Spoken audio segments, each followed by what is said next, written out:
ಈಗ 30 ಪ್ರಮುಖ ಸುದ್ದಿಗಳನ್ನು ಒಂದೊಂದಾಗಿ ನೋಡ್ತಾ ಹೋಗೋಣ. ಮುಸ್ಲಿಂ ಸಮುದಾಯದ 2B ಮೀಸಲಾತಿ ರದ್ದು ಮಾಡಿದ್ದಕ್ಕೆ ಕೊಪ್ಪಳದಲ್ಲಿ ಮುಸ್ಲಿಮರು ಬೃಹತ್ ಪ್ರತಿಭಟನೆ ಮಾಡಿದ್ರು. ಗಡಿಯಾರ ಕಂಬದ ಸರ್ಕಲ್ನಿಂದ ಅಶೋಕ್ ಸರ್ಕಲ್ ವರೆಗೆ ಪ್ರತಿಭಟನಾ ರ್ಯಾಲಿ ನಡೆಸಿದ್ರು. ಬಿಜೆಪಿ ಹಾಗೂ ಬೊಮ್ಮಾಯಿ ಸರ್ಕಾರದ ವಿರುದ್ಧ ಆಕ್ರೋಶವನ್ನ ಹೊರಹಾಕಿದ್ರು.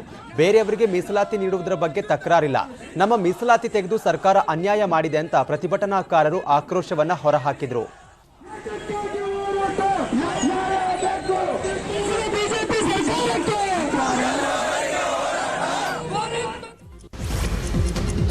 ಮೂಡಿಗೆರೆಯಲ್ಲಿ 2 ಬಿಜೆಪಿ ಗುಂಪಿನ ಬೆಂಬಲಿಗರ ಮಧ್ಯೆ ಘರ್ಷಣೆ ಉಂಟಾಗಿದೆ. ಪೊಲೀಸರ ಎದುರೇ ಗಲಾಟೆ ಮಾಡಿಕೊಂಡಿದ್ದಾರೆ. ಪೊಲೀಸ್ ಸ್ಟೇಷನ್ ಎದುರಿನ ಆಟೋ ನಿಲ್ದಾಣದ ವಿಚಾರದಲ್ಲಿ ಕಿರಿಕ್ ಮಾಡಿಕೊಂಡಿದ್ದಾರೆ.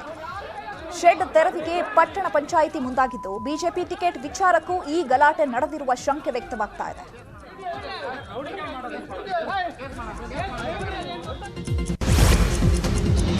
ಗದಗದಲ್ಲಿ ನಡೆದ ಕಂದಾಯ ಗ್ರಾಮಗಳ ಹಕ್ಕುಪತ್ರ ವಿತರಣಾ ಕಾರ್ಯಕ್ರಮದಲ್ಲಿ ಗಲಾಟೆ ನಡೆದಿದೆ. ಹಕ್ಕುಪತ್ರ ವಿತರಣೆಯಲ್ಲಿ ಜಿಲ್ಲಾಡಳಿತ ರಾಜಕೀಯ ಮಾಡಿದೆ. ಬಿಜೆಪಿ ಕಾರ್ಯಕರ್ತರಿಗೆ ಮಾತ್ರ ಹಕ್ಕುಪತ್ರ ನೀಡಿದ್ದಾರೆ ಅಂತ ಅಡವಿ ಸೋಮಾಪುರ ತಾಂಡಾದ ನಿವಾಸಿಗಳು ಗಲಾಟೆ ಮಾಡಿದ್ರು. ಹಲವು ವರ್ಷಗಳಿಂದ ನಾವು ಮನೆ ಮಾಡಿಕೊಂಡು ಒಂದೇ ಕಡೆ ವಾಸವಾಗಿದ್ದೇವೆ, ಆದರೆ ಹಕ್ಕುಪತ್ರ ಕೊಡ್ತೇವೆ ಅಂತ ನಮ್ಮನ್ನ ಕರೆಸಿ ಅನ್ಯಾಯ ಮಾಡಿದ್ದಾರೆ ಅಂತ ಗಲಾಟೆ ಮಾಡಿದ್ದಾರೆ.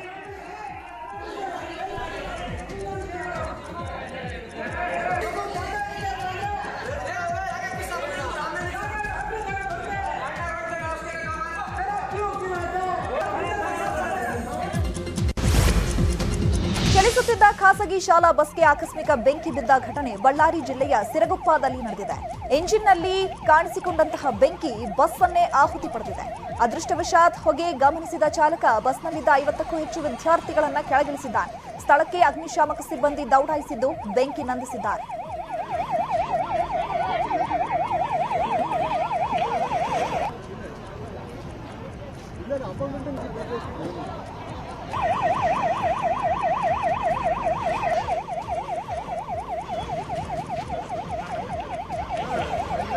ಸ್ಟಾರ್ಟಿಂಗ್ ಆಗಿದ ತಕ್ಷಣ ಕೆಳಗೆ ಇಳಿದು ನೋಡಿದೆ ಸರ್, ಡೀಸೆಲ್ ಪೈಪ್ ಸುಟ್ಟೋಗಿತ್ತು. ವೈರ್ ಮೇಲೆ ಶಾರ್ಟ್ ಆಗಿದ್ಮೇಲೆ ಅವ್ರಿಗೆ ಕೆಳಗೆ ಇಳಿಸಿ ಹುಡುಗರನ್ನ ಆಮೇಲೆ ಬ್ಯಾಟ್ರಿ ಅವ್ರಿಗೆ ಕಿತ್ತಿದೆ ಸರ್. ಕಿತ್ತಿ ಸ್ಪ್ರೇ ಬಂಕ್ನಂಗ್ಲಾಸಿ ತಗೊಂಡೋಗಿ ಒಡೆಯನವರಿಗೆ ಕ್ಯಾಬಿನ್ ಒಳಗೆ ಬೆಂಕಿ ಎತ್ಕೊಂಡ್ಬಿಡುತ್ತೆ ಸರ್.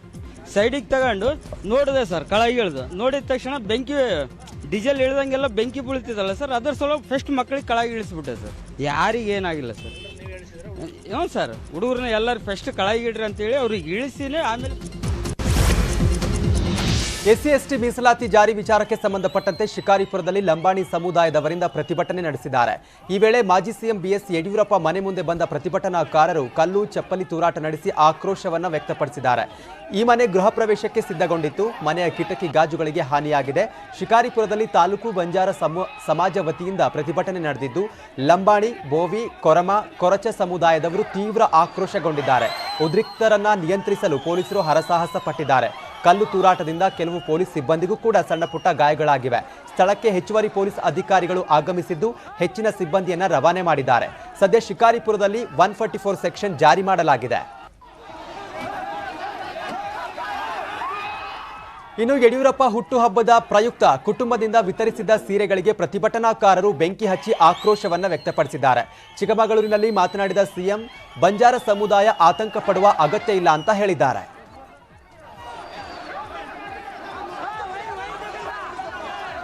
ನಾನು ಬಂಜಾರ ಸಮುದಾಯದ ಮುಖಂಡರಿಗೆ ವಿನಂತಿಯನ್ನು ಮಾಡ್ತಾ ಇದ್ದೀನಿ. ನಾವು ನಮ್ಮ ಕ್ಯಾಬಿನೆಟ್ ಸಬ್ ಕಮಿಟಿಯಿಂದ ಮಾಡಿದ್ದೇವೆ. ಅವರಿಗೆ ಒಂದು ಆತಂಕ ಇತ್ತು, SC ಲಿಸ್ಟನ್ನು ತೆಗಿತಾರೆ ಅಂತ. ನಾನೇ ಸ್ವಂತ ಆದೇಶವನ್ನು ಮಾಡಿ ಇದು ಬೋವಿ, ಲಂಬಾಣಿ ಎಲ್ಲ ಸಮುದಾಯಗಳು, ಕೊರ್ಚ, ಕುರ್ಮ ಅವೆಲ್ಲವೂ ಕೂಡ SC ಲಿಸ್ಟಲ್ಲಿ ಇರ್ತದೆ, ಯಾವುದೇ ಕಾರಣಕ್ಕೂ ತೆಗೆಯೋ ಪ್ರಶ್ನೆನೇ ಇಲ್ಲ ಅಂಥೇಳಿ ಆದೇಶವನ್ನು ಮಾಡಿ ಸೆಂಟ್ರಲ್ ಗೌರ್ಮೆಂಟ್ಗೆ ಕಳಿಸಾಗಿದೆ. ಆತಂಕ ಇಲ್ಲ, ಯಾವುದೇ ಗೊಂದಲ ಇಲ್ಲ. ನಿಮ್ಮ ಇನ್ನು ಶಿಕಾರಿಪುರದಲ್ಲಿ ನಡೆದ ಹಿಂಸಾಚಾರಕ್ಕೆ ಸಂಬಂಧಿಸಿದಂತೆ ಯಡಿಯೂರಪ್ಪ ಪ್ರತಿಕ್ರಿಯೆಯನ್ನ ಕೊಟ್ಟಿದ್ದಾರೆ. ತಪ್ಪು ಗ್ರಹಿಕೆಯಿಂದ ಈ ಘಟನೆ ಸಂಭವಿಸಿದೆ. ಬಂಜಾರ ಸಮುದಾಯದ ಅಭಿವೃದ್ಧಿಗೆ ನಾವು ಬದ್ಧವಾಗಿದ್ದೇವೆ. ನಾಳೆ ಅಥವಾ ನಾಡಿದ್ದು ಶಿಕಾರಿಪುರಕ್ಕೆ ತೆರಳಿ ಬಂಜಾರ ಸಮುದಾಯದ ಹಿರಿಯರ ಜೊತೆ ಮಾತನಾಡ್ತೇನೆ ಅಂತ ತಿಳಿಸಿದ್ದಾರೆ.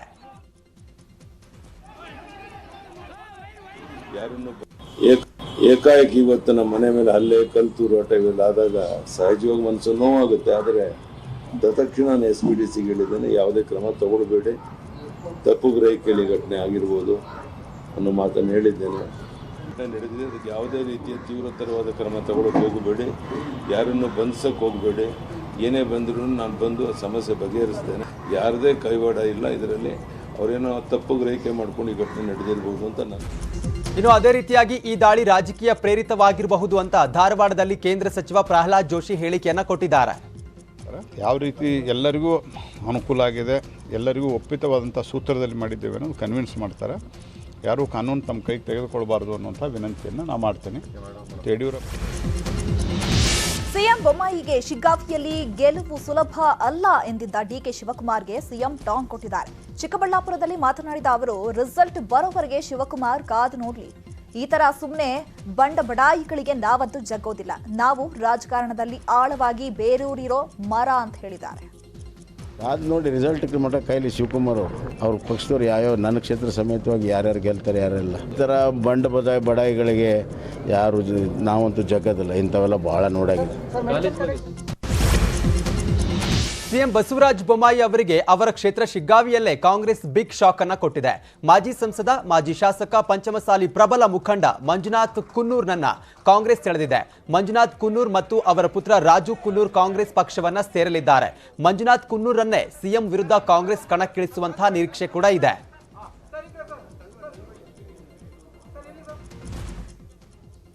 ಇವತ್ತು ರಾಷ್ಟ್ರಕ್ಕೆ ಒಂದು ದೊಡ್ಡ ಸಂದೇಶ.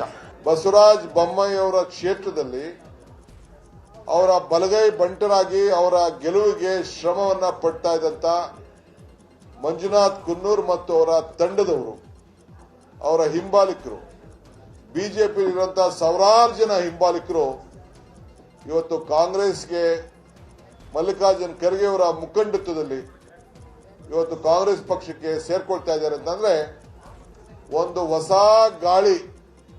ಮೊದಲೊಂದು ಗಾಳಿ ಬಂತು, ಈಗ ಎರಡನೇ ಗಾಳಿ ಈಗ ರಾಜ್ಯದಲ್ಲಿ ಪ್ರಾರಂಭ ಆಗ್ತಾ ಇದೆ. ಮುಖ್ಯಮಂತ್ರಿ ಬಸವರಾಜ ಬೊಮ್ಮಾಯಿ 94 ಕೋಟಿ ವೆಚ್ಚದಲ್ಲಿ ನಿರ್ಮಾಣವಾಗುತ್ತಿರುವ ನಂದಿ ಹಿಲ್ಸ್ ರೋಪ್ ವೇಗೆ ಶಂಕುಸ್ಥಾಪನೆ ಮಾಡಿದರು. ಜೊತೆಗೆ ಜಿಲ್ಲೆಯಲ್ಲಿ 800 ಕೋಟಿ ವೆಚ್ಚದಲ್ಲಿ ನಿರ್ಮಾಣವಾಗಿದ್ದ ಸರ್ಕಾರಿ ಮೆಡಿಕಲ್ ಕಾಲೇಜು ಕಟ್ಟಡವನ್ನು ಉದ್ಘಾಟಿಸಿದ್ದಾರೆ. ಈ ವೇಳೆ ಸಿಎಂ ಬೊಮ್ಮಾಯಿ ಅವರಿಗೆ ಆರೋಗ್ಯ ಖಾತೆ ಸಚಿವ ಡಾಕ್ಟರ್ ಕೆ ಸುಧಾಕರ್ ಸಾಥ್ ನೀಡಿದ್ದು, ಬಳಿಕ ಚಿಕ್ಕಬಳ್ಳಾಪುರ ತಾಲೂಕಿನ ಸೋಲಾಲಪ್ಪನ ದಿನ್ನೆಯಲ್ಲಿ ಅವಳಿ ಜಿಲ್ಲೆಗಳ ಸಮಾವೇಶಕ್ಕೆ ಚಾಲನೆ ನೀಡಿದರು. ಚಿಕ್ಕಬಳ್ಳಾಪುರ ಜಿಲ್ಲೆಗೆ ಐತಿಹಾಸಿಕ ದಿನ. ಕೇವಲ 3 ವರ್ಷದ ಹಿಂದೆ ಯಾರೂ ಕೂಡ ಚಿಕ್ಕಬಳ್ಳಾಪುರ ಜಿಲ್ಲಾ ಕೇಂದ್ರದಲ್ಲಿ ಮೆಡಿಕಲ್ ಕಾಲೇಜ್ ಆಗ್ತದೆ ಅಂತ ಯಾರೂ ಕೂಡ ಊಹಿಸಿರಲಿಲ್ಲ. ಸನ್ಮಾನ್ಯ ಡಾಕ್ಟರ್ ಸುಧಾಕರ್ ಅವರು ಈ ಒಂದು ಮೆಡಿಕಲ್ ಕಾಲೇಜ್ ಆಗಬೇಕು, ಚಿಕ್ಕಬಳ್ಳಾಪುರ ಸಮಗ್ರ ಅಭಿವೃದ್ಧಿ ಆಗಬೇಕು ಅಂತ ಹೇಳಿ ತಮ್ಮ ರಾಜೀನಾಮೆಯನ್ನು ಕೊಟ್ಟು ನಮ್ಮ ಜೊತೆಗೆ ಸೇರಿ ಆರೋಗ್ಯ ಸಚಿವರಾದ ಮೇಲೆ, ವೈದ್ಯಕೀಯ ಶಿಕ್ಷಣ ಸಚಿವರಾದ ಮೇಲೆ ಅವರು ತೆಗೆದುಕೊಂಡಿರುವಂಥ ಮೊಟ್ಟ ಮೊದಲನೆಯ ತೀರ್ಮಾನ ನನ್ನ ಜಿಲ್ಲೆಗೆ ವೈದ್ಯಕೀಯ ಕಾಲೇಜ್ ಆಗಬೇಕು, ಈ ಭಾಗದ ಜನರಿಗೆ ವೈದ್ಯಕೀಯ ಸೇವೆ ಸಿಗಬೇಕು, ನಾನು ಇಲಾಖೆಯ ಮುಖ್ಯಸ್ಥನಾಗಿ ಇದು ನನ್ನ ಕರ್ತವ್ಯ ಅಂತ ಹೇಳಿ ಅವರು ಮಾಡಿದ್ದಾರೆ. ಇವತ್ತು ಅದರ ಉದ್ಘಾಟನೆ. ಸಿದ್ದರಾಮಯ್ಯ 2ರಲ್ಲೂ ನಿಲ್ಲಬಹುದು, 3ರಲ್ಲೂ ನಿಲ್ಲಬಹುದು. ಸಿದ್ದರಾಮಯ್ಯ ಬಗ್ಗೆ ಅವರಿಗೆ ವಿಶ್ವಾಸ ಇಲ್ಲ ಅಂತ ಎಚ್ ಡಿ ಕುಮಾರಸ್ವಾಮಿ ಕಿಡಿಕಾರಿದ್ದಾರೆ. ಮೈಸೂರಿನಲ್ಲಿ ಮಾತನಾಡಿದ ಅವರು, ದೇವೇಗೌಡರಿಗೆ ಧೃತರಾಷ್ಟ್ರ ಪ್ರೇಮ ಅಂತಿದ್ರು, ಈಗ ಸಿದ್ದರಾಮಯ್ಯ ಮಾಡುತ್ತಿರುವುದು ಯಾವ ಪ್ರೇಮ ಅಂತ ಎಚ್ಡಿಕೆ ಪ್ರಶ್ನೆ ಮಾಡಿದ್ದಾರೆ.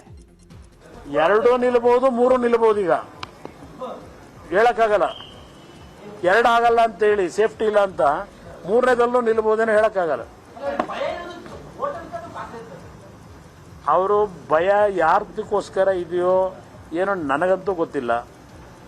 ಅವರು ಈ ರಾಜ್ಯದಲ್ಲಿ 5 ವರ್ಷದ ಮುಖ್ಯಮಂತ್ರಿ, ದೇವರಾಜ ಅರಸು ನಂತರ 5 ವರ್ಷ ಕಂಪ್ಲೀಟ್ ಮಾಡಿದಂಥ ಮುಖ್ಯಮಂತ್ರಿ, 2 ಬಾರಿ ಉಪಮುಖ್ಯಮಂತ್ರಿಗಳು, 13 ಬಜೆಟ್ ಕೊಟ್ಟವರು, ಒಂದು ಕ್ಷೇತ್ರನ ಆಯ್ಕೆ ಮಾಡಬೇಕಾದ್ರೆ ನಾನು ಅವ್ರ ಬಗ್ಗೆ ಅನುಕಂಪದಲ್ಲಿ ಮಾತಾಡಿದ ಪಾಪ ಅವ್ರ ಅಧ್ಯಕ್ಷನ ಹೇಳಿದ್ರಲ್ಲ ಸಿದ್ದರಾಮಯ್ಯ. ಗುಬ್ಬಿ ಕ್ಷೇತ್ರದ ಜೆಡಿಎಸ್ ಶಾಸಕ ಎಸ್ಆರ್ ಶ್ರೀನಿವಾಸ್ ಶಾಸಕ ಸ್ಥಾನಕ್ಕೆ ರಾಜೀನಾಮೆ ಸಲ್ಲಿಸಿದ್ದಾರೆ. ಆ ಮೂಲಕ ಅಧಿಕೃತವಾಗಿ ಪಕ್ಷದಿಂದ ಹೊರಬಂದಿದ್ದಾರೆ. ಬಳಿಕ ಮಾತನಾಡಿದ ಗುಬ್ಬಿ ಶ್ರೀನಿವಾಸ್, ನಾನು ಇಂದು ಶಾಸಕ ಸ್ಥಾನಕ್ಕೆ ರಾಜೀನಾಮೆ ನೀಡಿದ್ದೇನೆ. ಮಾರ್ಚ್ 30ಕ್ಕೆ ನಾನು ಅಧಿಕೃತವಾಗಿ ಕಾಂಗ್ರೆಸ್ ಸೇರ್ತೇನೆ. ಶಿವಲಿಂಗೇಗೌಡ, ಎಟಿ ರಾಮಸ್ವಾಮಿ ಕೂಡ ಕಾಂಗ್ರೆಸ್ ಸೇರ್ತಾರೆ ಅಂತ ಹೇಳಿದ್ರು. ಪಕ್ಷ ಬಿಡಬೇಕು ಅಂದ್ರೆ ಎಲ್ಲೋ ಒಂದು ಕಡೆ ನಮಗೂ ಕೂಡ ಮನಸ್ಸಿಗೆ ನೋವಾಗಿದೆ. ನಮ್ಮ ನಾಯಕರು 2021ರಲ್ಲಿ ಒಬ್ಬ ಕ್ಯಾಂಡಿಡೇಟ್ ಕರ್ಕೊಂಬಂದು ನನಗೆ ಕಾನ್ಸ್ಟಿಟ್ಯೂನ್ಸಿಲಿ ನಾನಿದ್ದರೂ ಕೂಡ ಅವರು ಕ್ಯಾಂಡಿಡೇಟ್ ಘೋಷಣೆ ಮಾಡಿಬಿಟ್ರು. ಅದಾದಮೇಲೆ ನಾನು ವಿಧಿಲ್ದೇ ಸರಿಯಾಗುತ್ತೆ ಅಂತ ವೆಯ್ಟ್ ಮಾಡದೆ ಆಗಲಿಲ್ಲ. ಅದಕ್ಕೋಸ್ಕರ ನಾನು ಇವತ್ತು ನನ್ನ ಶಾಸಕ ಸ್ಥಾನಕ್ಕೆ ರಾಜೀನಾಮೆ ಕೊಟ್ಟು ಪರಿಶೀಲನೆ ಮಾಡ್ತೀನಿ ಅಂತ ಹೇಳಿದ್ದಾರೆ ಸ್ಪೀಕರು. ರಾಜೀನಾಮೆ ಕೊಡ್ತಕ್ಕಂಥದ್ದು ಕೊಟ್ಟಿದ್ದೆ ನಾನು ಜನಾರ್ದನ ರೆಡ್ಡಿ ಅವರ ಕಲ್ಯಾಣ ರಾಜ್ಯ ಪ್ರಗತಿ ಪಕ್ಷಕ್ಕೆ ಫುಟ್ಬಾಲ್ ಚಿಹ್ನೆ ನೀಡಲಾಗಿದೆ. ಬೆಂಗಳೂರಿನಲ್ಲಿ ರೆಡ್ಡಿ ಚಿಹ್ನೆ ಹಾಗೂ ಪ್ರಣಾಳಿಕೆ ಬಿಡುಗಡೆ ಮಾಡಿದ್ರು. ಪ್ರತಿ ಮನೆಗೆ 250 ಯೂನಿಟ್ ಉಚಿತ ವಿದ್ಯುತ್, SC/ST ಜನಾಂಗದವರಿಗೆ ಉಚಿತ ನಿವೇಶನ, ಪೌರ ಕಾರ್ಮಿಕರಿಗೆ ಉಚಿತ ಮನೆ, ವಿದ್ಯುತ್ ಚಾಲಿತ ವಾಹನ ಖರೀದಿಗೆ ಸಹಾಯಧನ, ಸರ್ಕಾರಿ ಶಾಲೆಗಳಿಗೆ ಅತ್ಯಾಧುನಿಕ ಮೂಲ ಸೌಕರ್ಯ ನೀಡುವುದಾಗಿ ರೆಡ್ಡಿ ಘೋಷಣೆ ಮಾಡಿದ್ದಾರೆ. ನಾನು ಇವತ್ತು ನಿಮಗೊಂದು ಮಾತನ್ನು ಕೊಡ್ತಾ ಇದ್ದೀನಿ.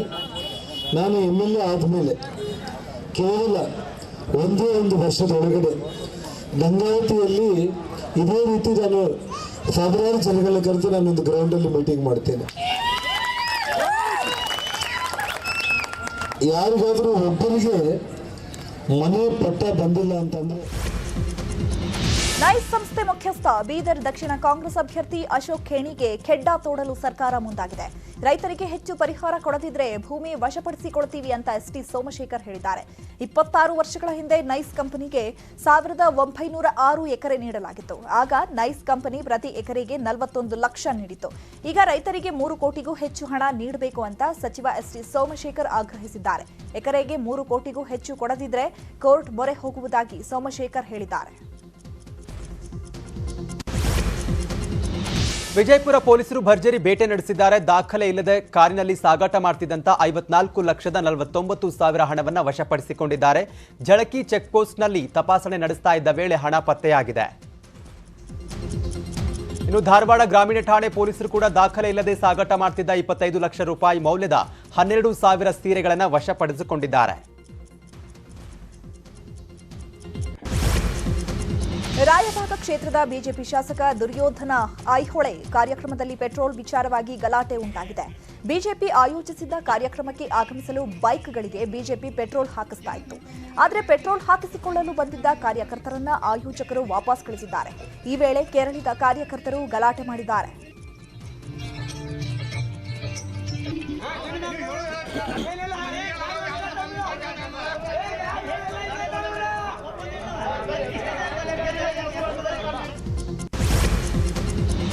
ಯಾದಗಿರಿಯ ಸೈದಾಪುರದಲ್ಲಿ ವಿದ್ಯುತ್ ಶಾರ್ಟ್ ಸರ್ಕ್ಯೂಟ್ನಿಂದ ಬಟ್ಟೆ ಅಂಗಡಿಗೆ ಬೆಂಕಿ ಬಿದ್ದಿದ್ದು ಶಾಪ್ ಮೇಲಿನ ಮನೆಯಲ್ಲಿದ್ದ ದಂಪತಿ ಉಸಿರುಗಟ್ಟಿ ಸಾವಿಗೀಡಾಗಿದ್ದಾರೆ.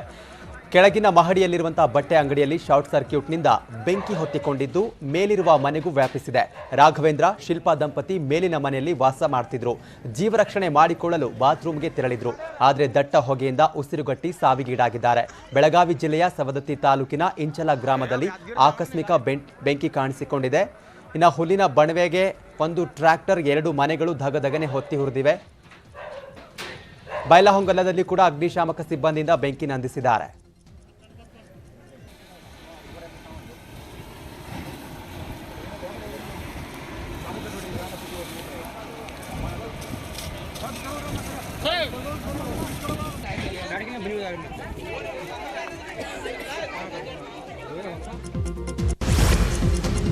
ರಾಹುಲ್ ಗಾಂಧಿ ತಮ್ಮ ಸಾಮಾಜಿಕ ಜಾಲತಾಣಗಳಲ್ಲಿ ವಿಡಿಯೋವೊಂದನ್ನು ಶೇರ್ ಮಾಡಿಕೊಂಡು ಸತ್ಯ, ಧೈರ್ಯ ಮತ್ತು ಬಲಿದಾನಗಳು ಗಾಂಧಿ ಕುಟುಂಬದ ಶಕ್ತಿ ಮತ್ತು ಪರಂಪರೆ ಅಂತ ಕ್ಯಾಪ್ಷನ್ ಬರೆದುಕೊಂಡಿದ್ದಾರೆ.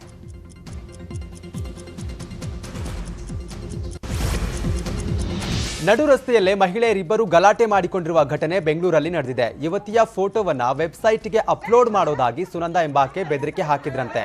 ಆದ್ದರಿಂದ ಸುನಂದ ಮೇಲೆ ರೇಷ್ಮಾ ಯಶವಂತಪುರ ಠಾಣೆಗೆ ದೂರು ಕೊಟ್ಟಿದ್ದಾರೆ.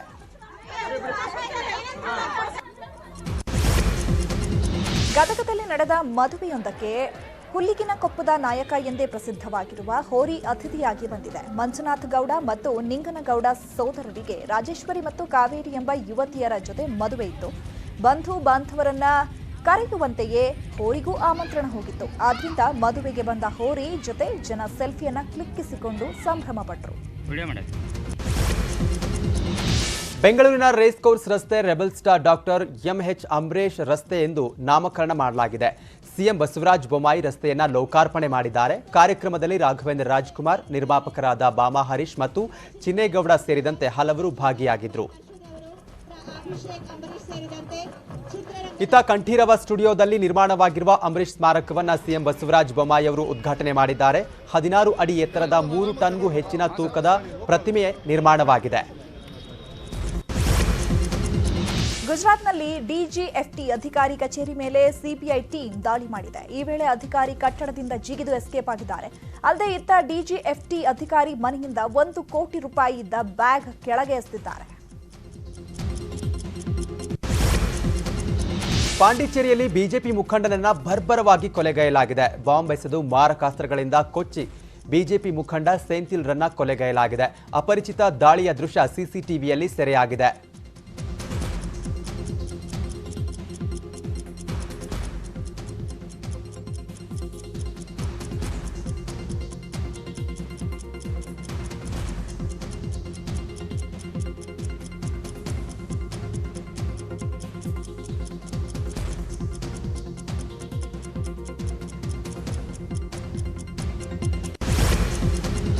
ನ್ಯಾಯಾಂಗ ಸುಧಾರಣೆ ಖಂಡಿಸಿ ಇಸ್ರೇಲಿನಾದ್ಯಂತ ಪ್ರತಿಭಟನೆಗಳು ಭುಗಿಲೆದ್ದಿದ್ದು, ರಾಜಧಾನಿ ಟೆಲ್ ಅವೀವ್ ಮತ್ತು ಇತರ ನಗರಗಳ ಜನರು ಬೀದಿಗಿಳಿದು ಪ್ರತಿಭಟನೆ ನಡೆಸುತ್ತಿದ್ದಾರೆ.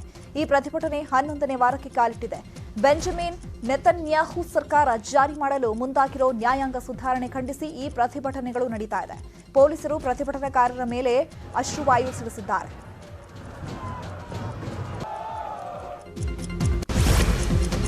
ಪಾಕಿಸ್ತಾನದಲ್ಲಿ ಹಣದುಬ್ಬರ ದಾಖಲೆಯ 47%ಗೆ ಏರಿಕೆಯಾಗಿದೆ. ಪ್ರತಿ ಕೆಜಿ ಈರುಳ್ಳಿಯ ದರ 225 ರೂಪಾಯಿಗೆ ಏರಿಕೆಯಾಗಿದೆ. ಗೋಧಿ ಚೀಲಗಳನ್ನು ವಿತರಿಸುವಾಗ ಕಾಲ್ತುಳಿತಕ್ಕೆ ಒಬ್ಬ ವ್ಯಕ್ತಿ ಕೂಡ ಸಾವಿಗೀಡಾಗಿದ್ದಾನೆ. ಗೋಧಿ ಹಿಟ್ಟಿನ ದರ 120ರಷ್ಟು, ಅಡುಗೆ ಅನಿಲದ ದರ 108%, ಚಹಾ ದರ 94ರಷ್ಟು, ಡೀಸೆಲ್ ದರ 102ರಷ್ಟು, ಪೆಟ್ರೋಲ್ ದರದಲ್ಲಿ 81ರಷ್ಟು ಏರಿಕೆಯಾಗಿದೆ.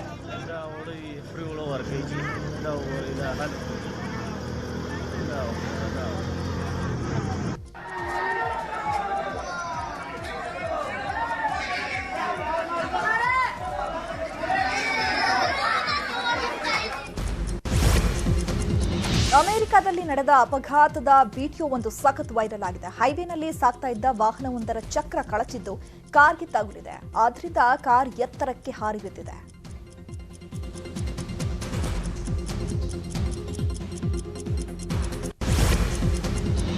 ಸಿಎಸ್ಕೆ ತಂಡದ ನಾಯಕ ಎಂಎಸ್ ಧೋನಿ ಚಿದಂಬರಂ ಕ್ರೀಡಾಂಗಣದ ಆಸನಗಳಿಗೆ ಹಳದಿ ಬಣ್ಣ ಬಳಿಯುವ ಮೂಲಕ ಅಭಿಮಾನಿಗಳ ಮನಗೆದ್ದಿದ್ದಾರೆ.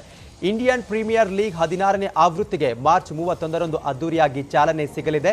ಇನ್ನು ಸಿಎಸ್ಕೆ ತಂಡದ ನಾಯಕ ಎಂಎಸ್ ಧೋನಿ ಚಿದಂಬರಂ ಕ್ರೀಡಾಂಗಣದಲ್ಲಿ ಭರ್ಜರಿಯಾಗಿ ಅಭ್ಯಾಸ ಮಾಡಿದ್ದಾರೆ.